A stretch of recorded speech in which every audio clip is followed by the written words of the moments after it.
The trouble started the moment Jackson Pierce saw the lone rider coming down the dusty road toward his ranch. His hand tightened on the porch railing, his rifle resting loose but ready in his grip. The rider moved with a confidence that made his stomach twist because he knew that posture. He knew the way she sat a horse like the saddle was part of her own body. He knew the shape of her shoulders even after all these years. It was Rose Campbell. She stopped at his gate, the afternoon sun wrapping her in a warm golden glow that felt like a mockery of the cold isolation Jackson had lived in for over a decade. Her riding skirt carried the dust of 20 miles, and her white blouse was damp from the relentless Montana heat. She looked strong, determined, and nothing like the quiet 18-year-old girl he had once held under the cottonwoods behind the church. Those piercing blue eyes lifted to his porch. 20 feet of dry, cracked earth stood between them, and for the first time in 15 years, neither of them looked away. "I hear you need help," she called out, her voice as steady as a fence post buried deep in hard ground. Jackson's jaw tightened. He didn't need help. Not from anyone, and especially not from the woman who had lived inside his chest like a ghost for half his life. But Tom Brennan and his cronies had made sure the whole town knew Jackson was cornered. Jackson's ranch was too big for one man to manage alone, and Brennan had systematically made sure no able-bodied man in Oakhaven would take Jackson's coin. No wife, no help, no future, unless Jackson accepted the charity the town council had pushed on him. And now, they had pushed her. Rose Campbell, the woman the town sneeringly called the bold Maid, was their chosen weapon of humiliation. To the townspeople, Rose was a social failure, a woman whose beauty had supposedly withered into useless independence because she had refused every suitor. By sending her to work for the failing rancher, the town elite thought they were killing two birds with one stone, humiliating Jackson by forcing him to rely on a spinster and reminding Rose of her low status. Rose tied her horse to the post and walked toward him with the careful calm of someone who had already made an impossible choice. "Tom Brennan said you were hiring," she said, stopping at the bottom step. "Housekeeper, cook, $15 a month, room and board." Jackson's hand tightened on the door frame until his knuckles turned white. "Brennan's a liar, Rose. You know that as well as I do. He's a man who thinks he can move people like chess pieces on a board he owns." Rose met his eyes without a flicker of fear. "He's also a man who made this job offer public. Half the town heard it at the general store. If you turn me away now, Jackson, it looks like you're hiding something, or that you've finally been broken by their whispers." She had always been smart, Jackson realized. Even as a girl, she had seen through the pretenses of the town. "Why?" he asked, the word coming out rougher than he intended. "Why would you agree to work for me? You know what they're saying. They're laughing at us." Something flickered across her face, not shame, but a deep, ancient wound. "Because I'm tired of watching from a distance," she said softly. "Because your father died 2 years ago and mine died last year. Maybe it's time we stop letting dead men and greedy neighbors run our lives. Mrs. Morrison told me the truth before she passed, Jackson. She told me my father lied to me back then. She said you never stopped loving me." The truth hit him like a physical blow. He had buried that part of his life so deep it still hurt to breathe when someone dug it up. "And Brennan?" he managed to ask. "I don't know what he wants yet," Rose said, her gaze turning toward the ridge where Brennan's men often watched. "But I know it involves your land, and when he comes for it, you'll need someone you can trust. Not a servant, Jackson. Someone who knows what it's like to be underestimated." Jackson studied her face, looking for any sign of the shy girl she once was, but he found only a fierce, tempered steel. He stepped aside, opening the door to the house that had been silent for too long. "The room off the kitchen is yours. Don't expect much." A small, knowing smile touched her lips. "I never did." Rose didn't waste a single moment. By the second morning, the smell of fresh lye and cedarwood had replaced the stagnant air of Jackson's long-held grief. While Jackson spent his days mending fences that had seen better decades, Rose was quietly dismantling the layers of neglect that had settled into the very floorboards of the ranch house. However, the town of Oakhaven wasn't ready to let them find peace in their work.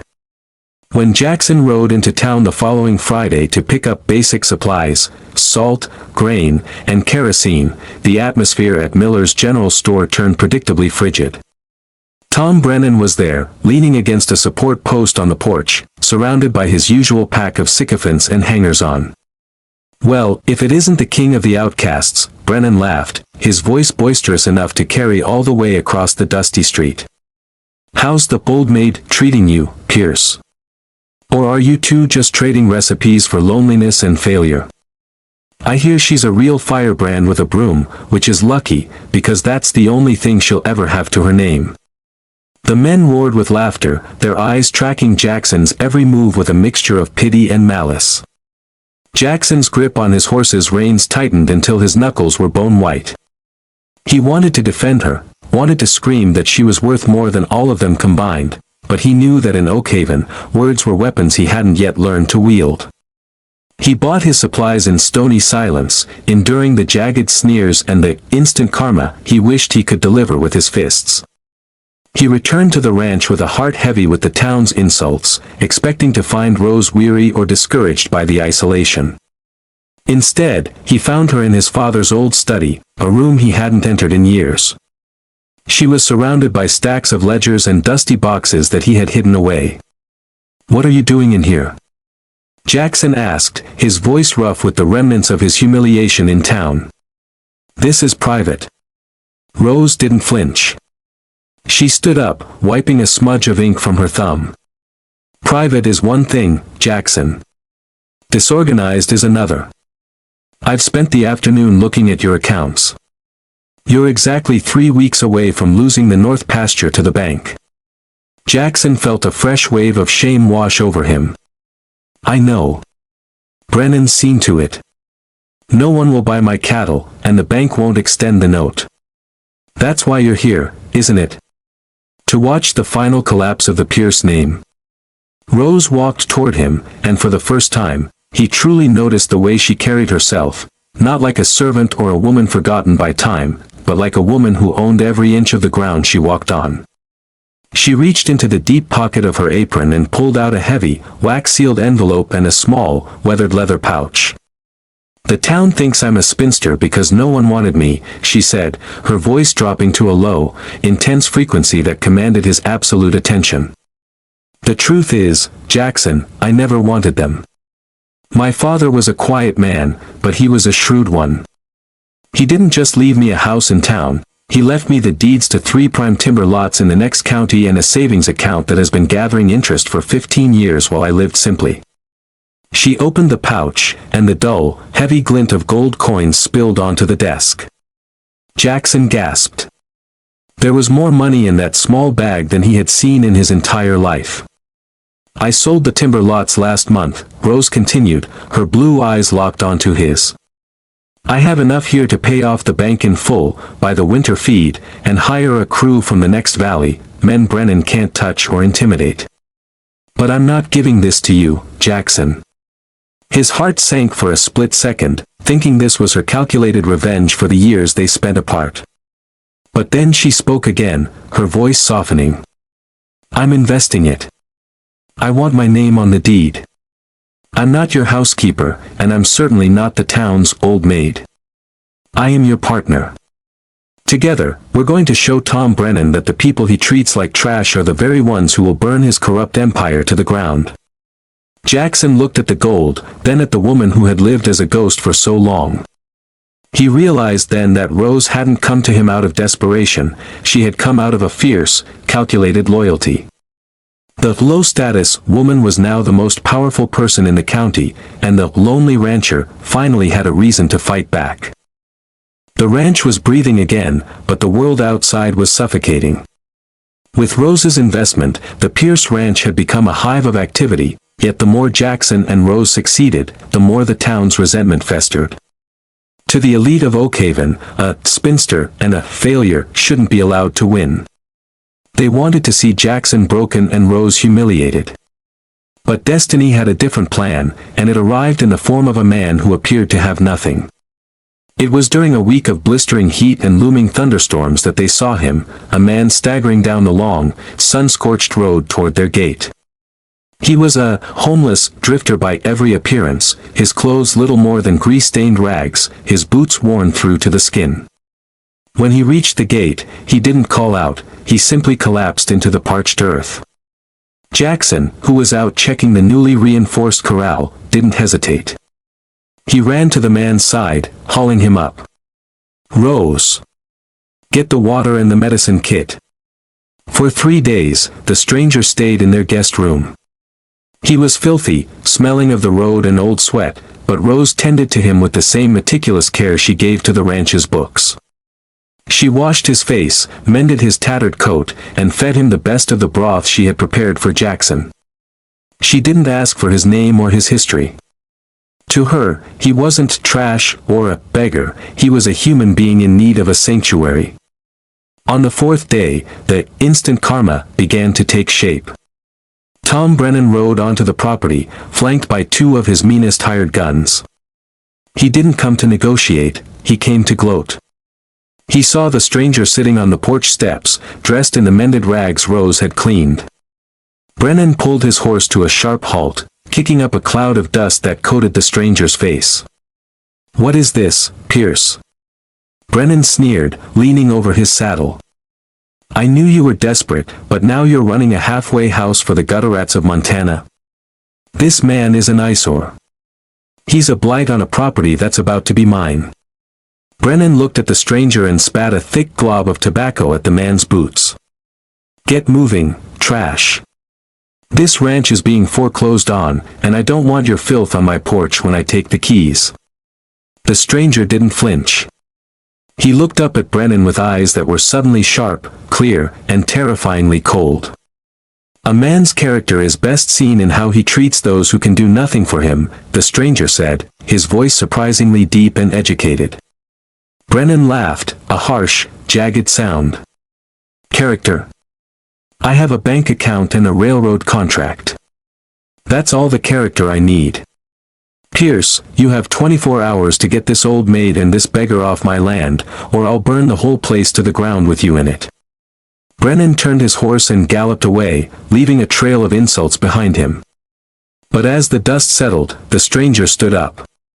He reached into his tattered coat and pulled out a small, heavy silver badge and a telegram that had been hidden in a waterproof pocket. Jackson and Rose watched, speechless. "My name is Elias Thorne," the man said, his posture shifting from a weary traveler to a man of immense authority. "I am the Chief Inspector for the Federal Railroad Commission. I've spent the last month traveling this territory undercover because we heard reports of local land developers using illegal intimidation tactics to force sales." He looked at the gate where Brennan had disappeared. "I was looking for the truth, and I found it." Mr. Brennan didn't realize that the homeless man he just insulted is the only person with the power to approve his railroad grant, or to strip him of his developer's license and send him to a federal prison for coercion and attempted arson. Jackson looked at Rose, whose eyes were wide with shock. The man they had saved, the man they had treated with dignity while the rest of the world spat on him, was the most powerful official in the region. The low-status stranger was actually the hand of justice. "You treated me with respect when you had every reason to be suspicious," Elias said, looking at Rose. "You, Miss Campbell, are no old maid. You are a woman of extraordinary grace. And Jackson, you are a man of honor. Brennan thinks he's going to burn you out. Let him try. He has no idea that the federal government is now your silent partner." The silence of the Montana night was deceptive. While the stars hung like cold diamonds over the Pierce Ranch, a darkness of a different kind was gathering at the edge of the property. Tom Brennan knew his time was running out. He had realized, with a sickening jolt of fear, that the homeless man he had insulted was indeed Elias Thorne, a man who could dismantle his entire life with a single report to the federal authorities.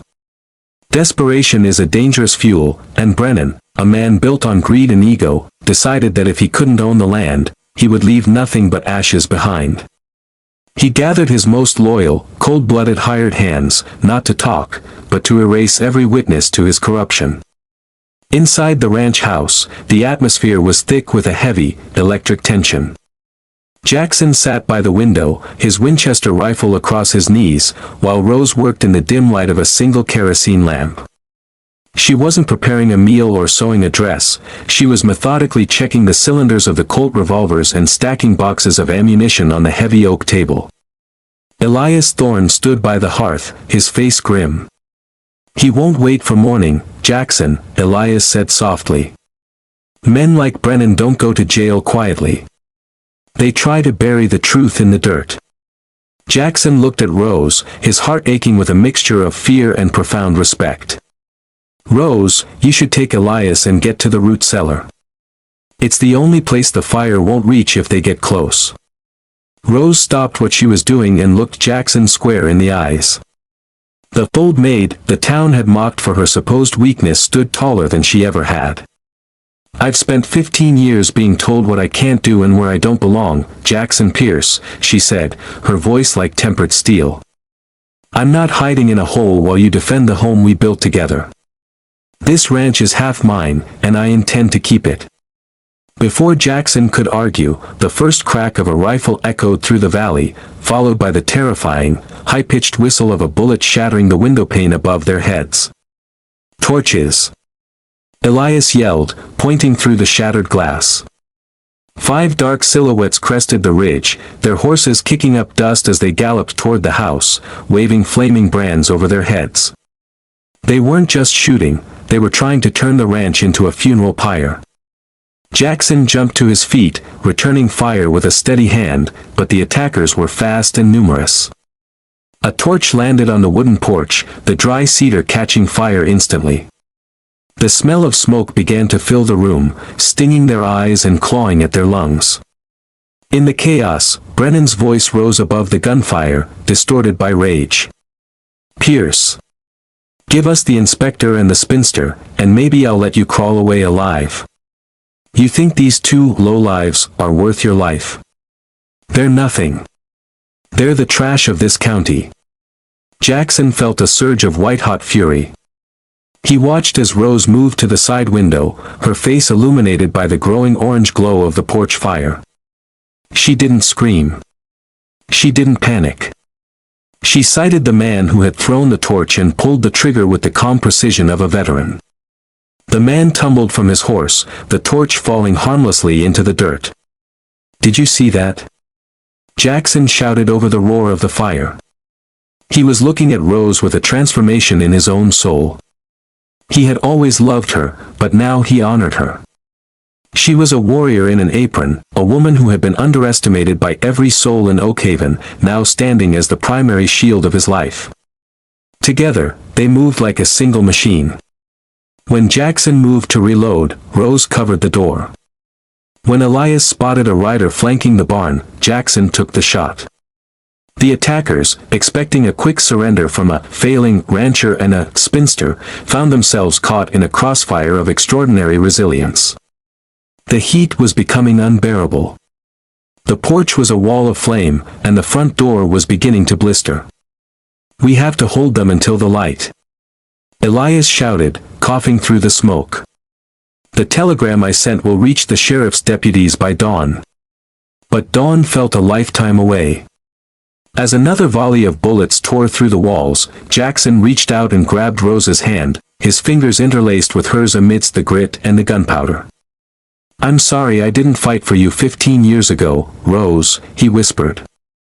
Rose squeezed it. The instant karma of the night was starting to take hold. Brennan's men, seeing that their victims were fighting back with the strength of 10 men, began to hesitate. They had been told they were attacking a weak, lonely man and a useless woman. They hadn't been told they were attacking a fortress of love and justice. As the fire raged and the bullets flew, the 3 survivors inside the ranch house stood their ground, a homeless man, an old maid, and a lonely rancher, proving that status means nothing when compared to the power of the truth. The first gray light of dawn began to bleed over the horizon, casting long, ghostly shadows across the charred remains of the Pierce Ranch porch. The stench of spent gunpowder and burnt cedar hung heavy in the air, a bitter reminder of the night's desperation. Inside, Jackson, Rose, and Elias Thorne stood amidst the wreckage, their faces smeared with soot but their spirits unbroken.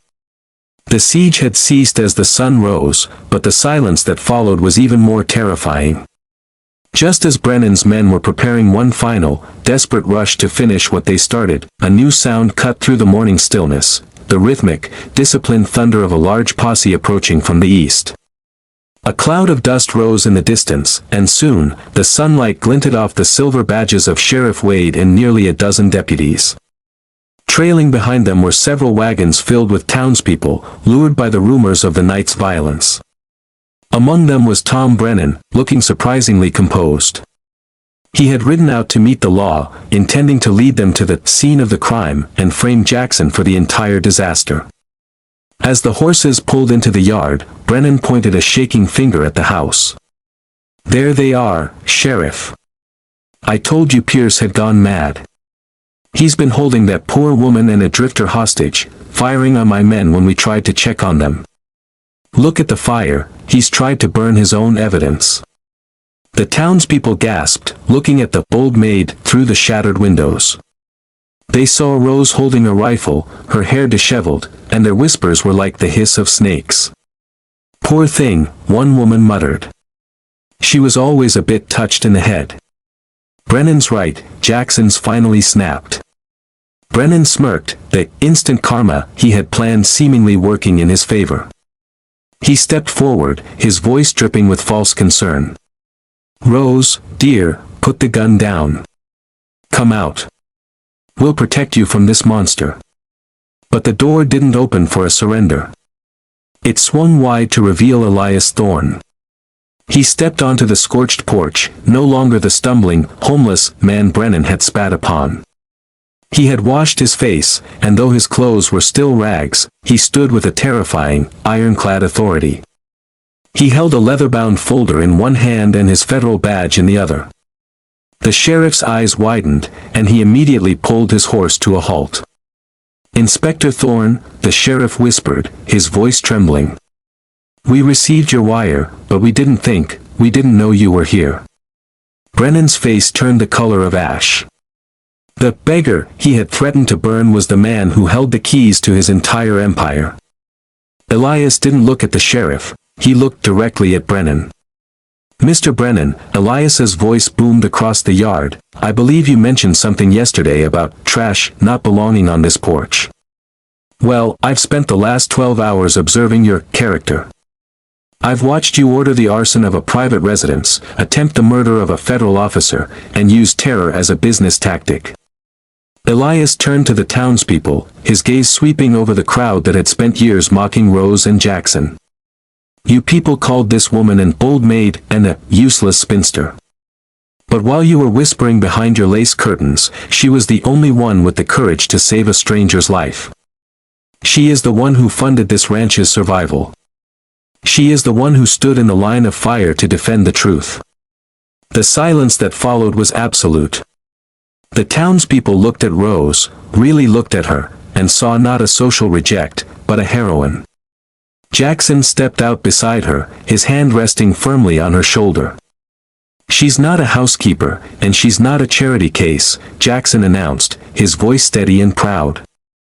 "She is my partner. She owns half of this land, and she owns all of my heart.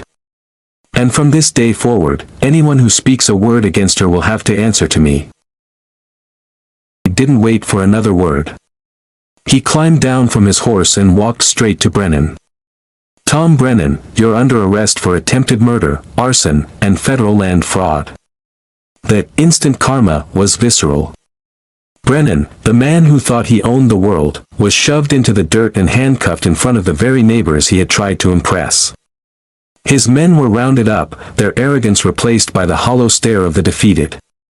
As Brennan was hauled toward the prisoner wagon, he looked back at the porch one last time. He saw Jackson and Rose standing together, framed by the rising sun, their faces glowing with a triumph that had nothing to do with money and everything to do with dignity. The low-status couple had brought the king of the county to his knees. 6 weeks had passed since the night the sky over the Pierce ranch had rained fire and lead. The valley was now quiet, but it was a new kind of silence, not the heavy, suffocating weight of loneliness, but the peaceful stillness of a land that had finally found its breath. The charred beams of the porch had been replaced with sturdy, honey-colored oak, and the bullet holes in the walls had been patched and sanded until they were nothing more than faint scars, memories of a war won. The town of Oakhaven had changed, too. The old maid and the lonely rancher were no longer the punchlines of cruel jokes. Now, the mention of their names brought a hush of respect, and for some, a deep, burning shame. The instant karma that had struck Tom Brennan was only the beginning. With the federal investigation led by Elias Thorne, the corrupt web of land deals in the county had been unraveled. The railroad was indeed coming, but instead of a forced sale for pennies, Jackson and Rose had negotiated a direct partnership with the federal commission. The Pierce Ranch was now the most prosperous estate in the territory, but its owners remained as humble as the day they stood alone against the darkness. One afternoon, a carriage from town arrived at the gate. It wasn't an official, it was the wives of the town councilman, the same women who had turned their backs on Rose at the general store for 15 years. They came with baskets of lace and honey, their faces twisted into forced, nervous smiles. "We just wanted to welcome you back into the fold, Rose," the mayor's wife said, her voice trembling. "We always knew you were a woman of substance. We were hoping you might join the ladies' auxiliary." Rose stood on her new porch, her sleeves rolled up from working the garden, her face glowing with a health and vitality they couldn't buy with all their finery. She looked at the baskets, then at the women. "For 15 years, you saw me as a ghost because I didn't have a husband or a title," Rose said softly, but her voice carried to the ends of the yard. "You didn't see me then, so there is no need to see me now. My fold is right here, with the man who saw me when I was nothing." She didn't scream or cast stones, she simply turned back to her work, leaving the town's elite to realize that their approval no longer held any value. That evening, as the sun dipped below the mountains, Jackson found Rose on the porch. He held 2 glasses of cold cider, but his hands were shaking. He had lived 15 years in a self-imposed prison of regret, but the woman beside him had unlocked the door. "Rose," he said, his voice thick with the weight of all the words he'd failed to say since they were teenagers. "The town council came to see me today. They want to name a school after you. They want to make amends." Rose laughed, a sound like clear water over stones. "I don't want a school, Jackson. I have everything I ever wanted right here." Jackson set the glasses down and took her hands in his. "I spent half my life thinking I'd missed my chance. I thought the bold maid was a title the world gave you, but I realized it was a title I allowed because I was too afraid to fight for us back then." He reached into his pocket and pulled out a small gold band, not one bought with Brennan's blood money, but a ring he had commissioned with the first profit from their honest partnership. "The town forced you on me as a housekeeper, but you've always been my secret desire. You've always been the owner of this ranch, and the owner of me. Will you make it official, Rose? Not as a servant, not as a housekeeper, but as my wife." The wedding took place a week later in the small church behind the cottonwoods. It wasn't a grand, social event for the town, it was a sanctuary for those who had stayed true. Sheriff Wade was there, and Elias Thorne had returned from the capital to stand as Jackson's best man. When Rose walked down the aisle, she didn't wear the heavy, oppressive silks of the wealthy, she wore a simple cream dress that moved with the grace of the wind. As they exchanged vows, the secret desire that had burned in both their hearts for 15 years finally broke into a bright, everlasting flame. They weren't 2 broken people seeking shelter, they were 2 powerful souls who had built a kingdom out of kindness and resilience. As the newly married couple rode back to the Pierce Ranch, the townspeople stood on their porches in silence, watching them pass. There were no more whispers of spinster or failure. There was only the realization that they had witnessed a miracle of justice. Jackson and Rose reached their home, the light of the ranch house glowing like a beacon in the twilight. Jackson lifted her over the threshold, not into a house of lonely shadows, but into a home filled with the promise of a legacy. The bold maid had become the queen of the valley, and the lonely rancher was lonely no more. Together, they had proven that while the world may judge you by your status, your true worth is written in the hearts of those you love and the courage with which you defend the truth.